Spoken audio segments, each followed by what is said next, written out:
Walden is recognized for 60 minutes as the designee of the Minority Leader.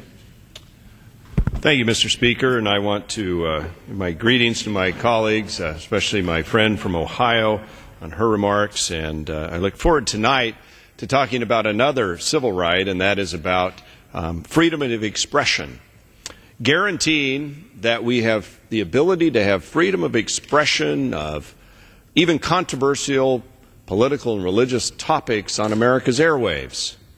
That's right, to make sure that when issues are debated on talk radio or talk TV, that somehow there aren't government censors down the street here at the Federal Communications Commission trying to silence those who are having these discussions about today's most vibrant issues. And it really goes to the heart of our democracy, I believe, is to have an informed democracy. And an informed democracy comes about because we have a vigorous discussion, intellectual discussion, a vibrant discussion about the issues of our day.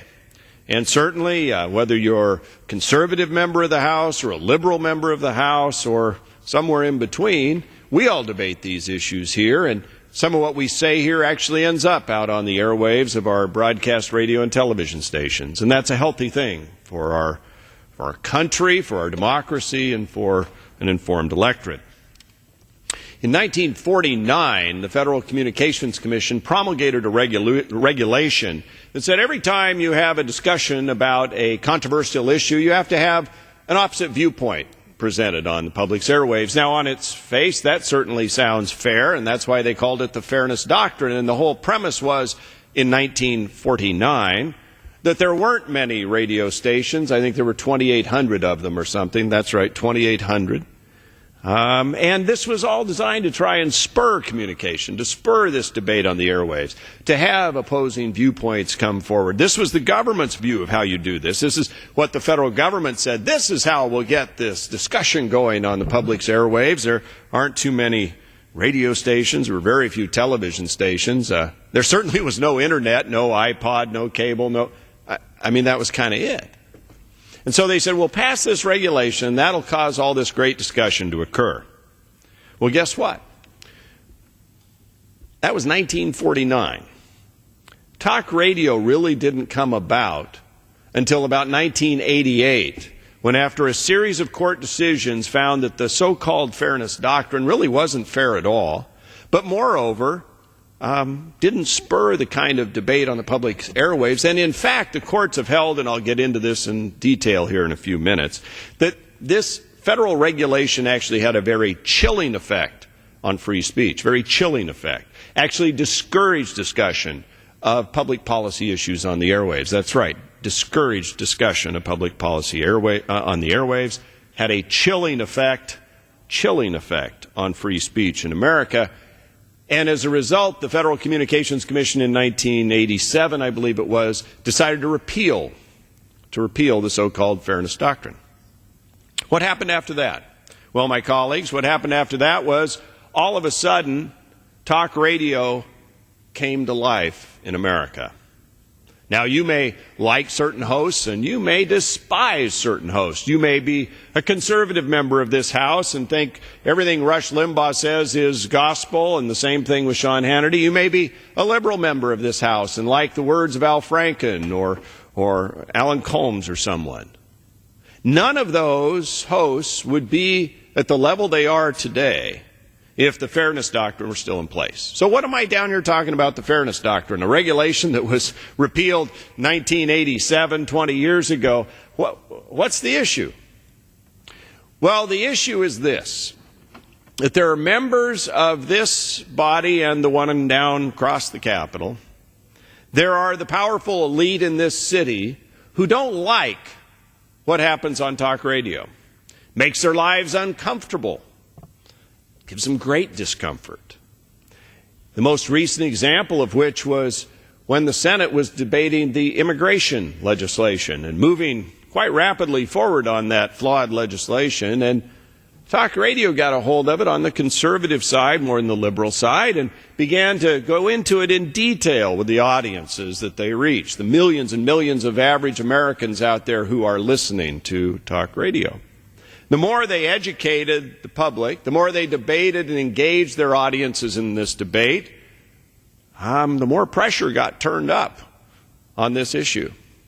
It's just one example. The issue ended up being defeated in the Senate, and some of them who were on the other side said talk radio is to blame and we need to do something about talk radio. That's not fair. We need to bring back the Fairness Doctrine. That's why I'm here tonight, and why the Republican leadership has asked me to speak on this issue.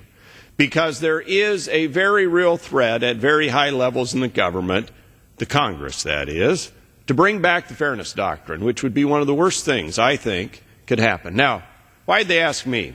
Well, I serve on the Energy and Commerce Committee and the Telecommunications Subcommittee, but that's not why. They asked me because I grew up in a radio family. My father started in radio in the 1930s in rural Oregon, helped put stations on the air. He was an engineer and an announcer and a sportscaster, and eventually in 1967 was able to scrape together with a partner enough money to buy his first radio station, and added another one he put on the air in 1978. And in 1986, my wife and I bought them from my parents and added 3 more. So I've been a small market broadcaster for 21 and a half years. And so I've seen this evolution of pre-Fairness Doctrine, post-Fairness Doctrine. And indeed, one of our radio stations carries Rush Limbaugh and Sean Hannity and Michael Reagan and others on the conservative side. And there's great audience response.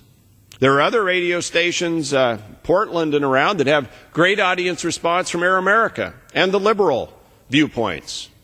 And that's fine. That's what America's about, is this debate, free speech.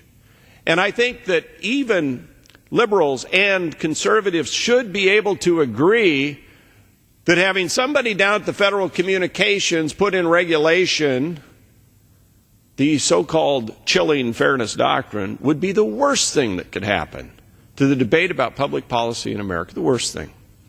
So recently, knowing that this was gurgling up in our nation's capital, I wrote to the chairman of the Federal Communications Commission, and I'll give you this letter to put in the official congressional record, but let me read you some excerpts, because I asked the thoughts of the chairman, Kevin Martin, about the appropriateness of the Fairness Doctrine. And he writes back, as you are undoubtedly aware, the Fairness Doctrine obliged broadcasters to provide an opportunity for the presentation of contrasting viewpoints on those controversial issues of public importance they covered. And he goes on to cite some court cases.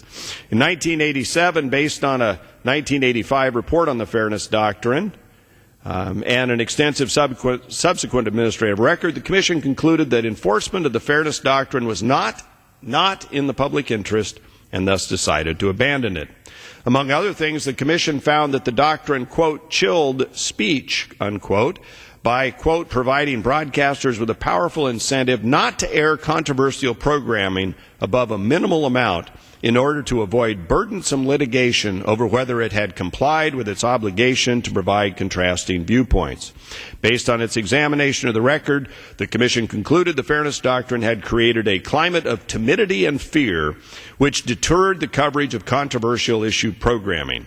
Indeed, the record compiled by the Commission at the time included over 60 reported instances in which the Fairness Doctrine had inhibited broadcasters' coverage of controversial issues. 60 instances where the Fairness Doctrine had inhibited the coverage of controversial issues. Now you say, why would that be? All they got to do is get somebody of an opposing viewpoint to come on. Well, what happens is if you air a controversial issue, which opposing viewpoint do you have to give access to the airwaves to?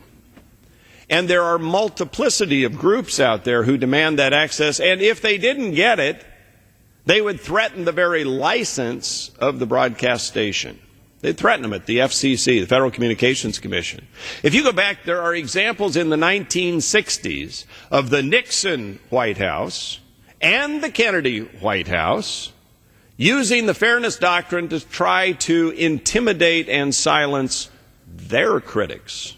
Nixon, Kennedy, misusing the Fairness Doctrine. It's wrong. It's chilling. It was intimidating.